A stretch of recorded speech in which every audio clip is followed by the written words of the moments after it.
Hi, I'm Phil Lund, and today we're going to talk about generative conversations. So, one of the things I think about generative conversations, especially for leaders, is that sometimes we have to step a little bit outside of the way we're used to talking with each other in our congregations. And I don't know where this comes from necessarily in our tradition, but oftentimes it feels like to me that in conversations people feel like they need to make their point of view known pretty quickly, pretty early on in the conversation. This happened to me when I started working in the congregational life staff in the Mid-America region. Actually, it was Prairie Star at that time. And I was visiting a congregation, and we were talking about lifespan faith development. And it was about adult faith development, actually. And one of the things I wanted to share was something that came out in 2005 or so, but it was the Tapestry of Faith Lifespan Faith Formation Vision Statement. So I shared it with this group of people, and it has lots and lots of stuff in it. And one of the things I really like about it is it starts out, we envision children, youth, and adults who, and I really like that it includes everybody. And then it says children, youth, and adults who know that they're lovable beings of infinite worth, imbued with powers of the soul. And then it talks about the importance of our religious tradition and responsibility for stewardship and the creative transformation of our religious heritage, and being moral agents capable of making a difference in the lives of other people, and recognizing the need for community and affirming the importance of family and spiritual practice, just all sorts of stuff. And so I read this whole vision statement, which really means a lot to me, because it's this inclusive idea of what we should be doing to develop our own faith, our own spirituality, and how we can be together in community. So I shared this with a group, and the first thing someone said was, "I don't like the word soul in there," which just kind of made me stop, because here I was sharing something that was important to me. It had a lot going on in it, and the first thing someone said was, "I don't like that word in there." And I've had that experience more than once in Unitarian Universalist congregations, and I think it's something that I'm not quite sure why we do it, but what it serves to do is shut a conversation down. And what we're really looking for here is how to open conversations up. That's what we're talking about when we say a generative conversation. So, over the last few years, I've gotten trained as a spiritual director. It's been a great experience for me, and I've learned a lot about how spiritual directors listen to their directees, or people who come to them for some spiritual companioning. And I've found a couple articles on them that I found that the way they look at doing spiritual direction is actually a wonderful foundation on how we can talk together, have conversations together, really find out what it is that we can do together. And that's what I think generative conversations are all about. So this one article was called "The Dark Night of the Church." It was written by a couple people, L. Roger Owens and Anthony B. Robinson. It was published in the Christian Century. And the main point of the article was that the churches in America are undergoing the equivalent of the dark night of the soul, where things that used to be going really wonderful aren't going that way anymore. And in fact, in Unitarian Universalism, our movement had been growing 1% a year for ages until about 2009, and we started to go into this decline. So, you know, in some ways, we're going through a similar sort of dark night here. So what's going on? And in the article, they talk about what a congregation needs when they're going through this dark night of the church. They don't need to go get the latest information from the experts about, you know, what's going on in the United States religious landscape or anything like that. What they really need to do is to have somebody there who's going to be present for them and listen to them. And they list 3 traits that really help that person be present for them. They're referring to somebody being a spiritual director here, but I think it could be any one of us in any sort of situation where somebody really needs to be heard. And the first trait is that you create a safe space. So that's key to having a generative conversation, is that you're creating a safe space. And so in my earlier example, when the person immediately jumped on one word and said, I don't like that word there, they kind of made it so it didn't feel like a safe space anymore, because I had shared something that was important to me and it was immediately shut down. So you need to create a safe space in the first place. And then the second place, you need to let go of your agenda. And that's a big thing that can keep us from having a generative conversation. If we're talking and my main reason for talking to you is I have an agenda and I want you to somehow help me with it, then I'm not really listening to you at all. I'm just presenting to you what I think needs to happen. So you have to let go of your agenda. And the third thing they talk about is that what they say a soul friend leader needs to do is basically say, I am with you in this. So whatever's happening, whatever the person you're having a conversation with, whatever's going on in their life, in that moment when you're having the conversation, what they really need is for you to be there with them. So I think that's just one of the most important things that we can be doing for each other, to have these sort of generative conversations. So as I went further into looking into spiritual direction as kind of a basis for having these conversations, there was another resource I found by someone named Gil Stafford, who's an Episcopal priest and a spiritual director. And he really takes those, the safe space idea, the giving up the agenda, the being present, I am with you sort of thing, and he really adds some more detail to it.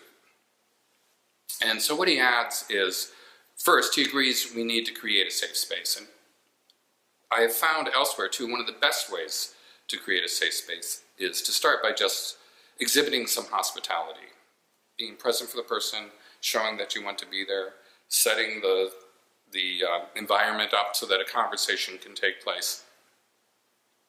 Setting up the sacred, safe space is the first key. And so sometimes what that means is if somebody wants to have a conversation with you and the time isn't right or the location isn't right, you can say to them, well, I really want to talk to you about this. I really want to hear what you have to say, and I don't think it's going to work right now to do that, so let's set up another time to do that. But you're being aware of the environment and the space that's created. But the second thing that Gil Stafford talks about is holy listening. And it's the kind of listening where you're really, as I said, present for the other person. And I'd like to just insert a little thing here, another sidelight from spiritual direction about what holy listening can be like. I read somewhere that the really short explanation of what spiritual direction is slow, silent, and stupid. And basically the slow is you take your time with the person, and that is part of setting a safe space too. And the silence is obvious. You leave a lot of room for the other person to speak. And the stupid, some people don't like using the word stupid. I sometimes use the word simple. What you're trying to do is simply be present for them, but also you want to put yourself in a simple frame of mind and not necessarily think you know what they're talking about or know what they're going to say next, but you are present and are really going to listen to them without any assumptions. I guess that might go back a little bit to relinquishing your agenda. So slow, silent, and simple, I think, are part of what goes into the holy listening. That you just want to be present, take your time, be silent, and if you do speak out of that silence, try to get a better sense of what the person is really talking about and what they mean, and don't assume that you know what they're talking about and what they mean. And so the third thing that Gil Stafford talks about is honoring the silence. He says that a leader in this sort of situation, a lay leader in a congregation who's really trying to be listening on this level, they need to be an advocate of silence. And he says that on a congregational level, silence can be fertile ground for the transformational work of the Spirit in the community. And that sounds like a product of a generative conversation to me right there. So the leader as the steward of sacred safety, the leader as holy listener, the leader as advocate of silence, and then finally, the leader as wisdom teacher. And that's the opportunity to kind of reflect back finally when you're in a conversation with somebody. When they have something that they want to talk about, you've listened to them, you've kind of asked questions to try to understand more of what they want. You've taken the time to create the safe space for them. And then whatever comes back, whatever you share back with them, wherever you take the conversation, it's really not coming from the first thing that comes in your mind, perhaps like, I don't like that word you use there, but it comes from a little deeper, some place where perhaps your wisdom resides, and you don't have to say a lot, but just enough to keep the conversation going, sharing perhaps your response to what they're saying to you, sharing maybe a similar experience, or sharing something that you found helpful, but it's not necessarily done in a way to kind of answer their question, solve their problem, do anything more than just letting them know that you are with them, that you've heard what they've said, and that you're sharing back with them something that you found important in your life. And I think if more of our conversations were like that, with leaders in committee meetings, in board meetings, when we're talking with one another in the coffee hour even, and being aware when the conversations need to go deeper, I think we could probably be nurturing one another more, both spiritually and emotionally, and also doing the kind of work that I think we need to be doing in the future to find out what is the reason that we're really here? Who are we to be in our communities? Why are we here? And we need to have these conversations with each other. And in order to do them, I think we really, really do need to listen. Maybe we need to be more intentional about when we set up these conversations. First of all, the person coming who wants to have the conversation, maybe we need to say, this is really important to me and I really need you to listen to it. And I know we might disagree on this, and there might be lots of things where we disagree, but right now I really need you to hear what I have to say. And let's just take a moment after I say it, and then let's have a conversation about it. And then the idea of how do you get a board to understand that this takes time, that's that slow part of it, it really does need to be explicit. You really do need to say, the board meeting is an hour and 30 minutes, and we're going to take 20 minutes to do some silence and listening and reflecting on a few of, whatever. If you could bring a reading to reflect on, that might have something to do with what you're going to be covering. But to really, ahead of time, say, this is what we're going to do here. We're going to open up some space so we can really listen to each other, and we're going to do this in a certain way and explain what it is you're going to do. So I think being explicit is how we do this.